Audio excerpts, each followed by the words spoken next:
Hey guys, welcome to game 20 of the first World Championship match. Steinitz has a 9-5 lead in this match at this point, and it's first to 20. I'm sorry, first to 10 points. So, first to 10 wins. My bad, draws don't count. So, he just needs one more win to wrap this match up. And for this game, I'd like to look at the whole game. E4, E5, Steinitz for the first time in the match. Oh, I lied, he didn't play the King's Gambit. He went Knight C3, Knight C6, F4. And after pawn takes, he played the line that's actually called the Steinitz Gambit, which is d4. And I believe the idea is after queen h4, he goes king to e2. Kind of crazy, right? Black played the move d5 here, which is a strange move. And after after pawn takes d5, queen to h4 check.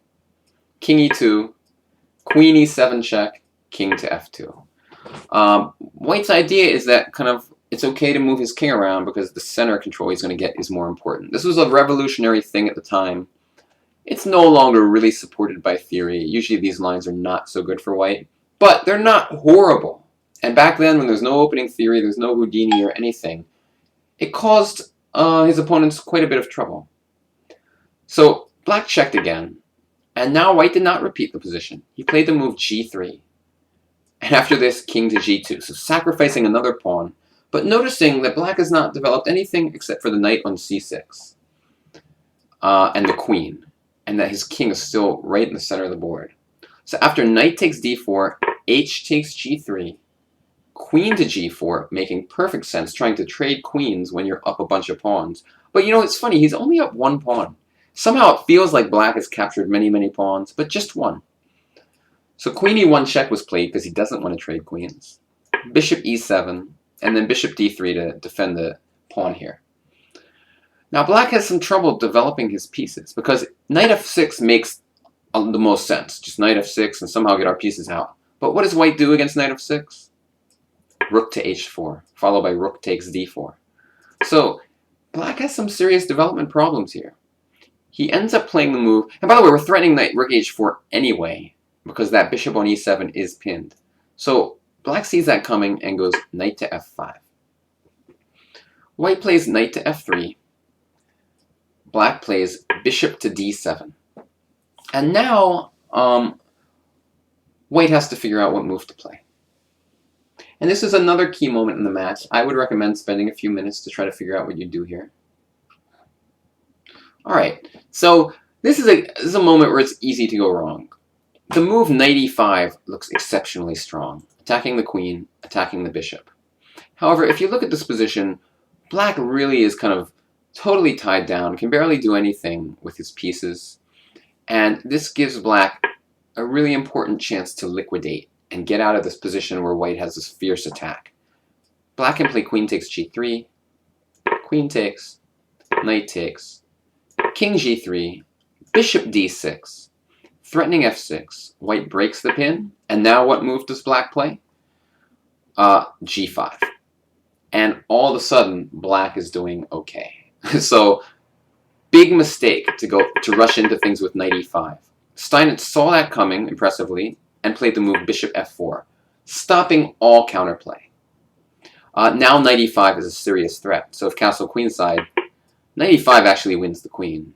There's nowhere the queen can go. So he had to go f6 to stop that. White played a nice move, knight to e4, and now there's new threats of knight f2, and the queen is very low on squares. After that, black played knight on g to h6. And I can't remember what happens if castle queenside, but probably some attacking idea like queen a5 looks really strong. But instead, black played this move, and now white to move. What would you do here? And this is going to be your last puzzle of this match. Alright, if you said the move, bishop takes h6, knight takes h6, by the way, oh yeah, and then a nice tactic, rook takes h6, you are absolutely correct.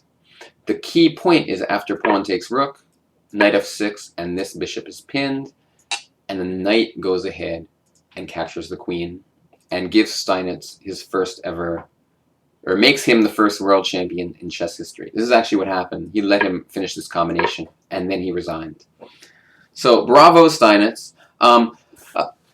I thought this match was really interesting. Honestly, I thought it was one of Steinitz's better played matches. Even though it came before the other matches that he won, I liked his play in a lot of games this match. Some of his other matches were a little sloppy at times, and we're going to see those. But this one, after a shaky start, he played quite well. Like games like this and some of the more recent games I've shown you, he kind of played well from beginning to end. And I was impressed by his skill when I saw this match. Some of the later matches were like, well, okay, I wasn't as impressed with those. But we're going to cover those in their entirety. And even though he plays, I think, a little bit worse in those matches, he still plays pretty well. And he, we know he's the first world champion, and we know the guy to beat him is Lasker. And I'm looking forward to showing you some of those games, because Lasker is a very impressive player and takes chess to a whole new level. But before we get to that, we're going to look at all of Steinitz's World Championship matches. He plays Chigorin twice, and there's one other guy he plays that most people don't even know who they are. And he's probably the least popular player to ever play in a World Championship match. So if anyone can name who that is in the comment section, congratulations, you are a fantastic chess historian.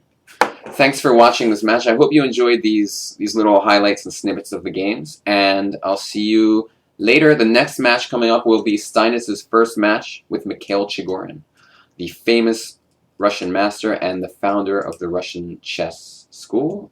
I think that's what it's called, right? Founder of Russian chess? Father of Russian chess. I think that's what it is. All right. See you later. Bye-bye.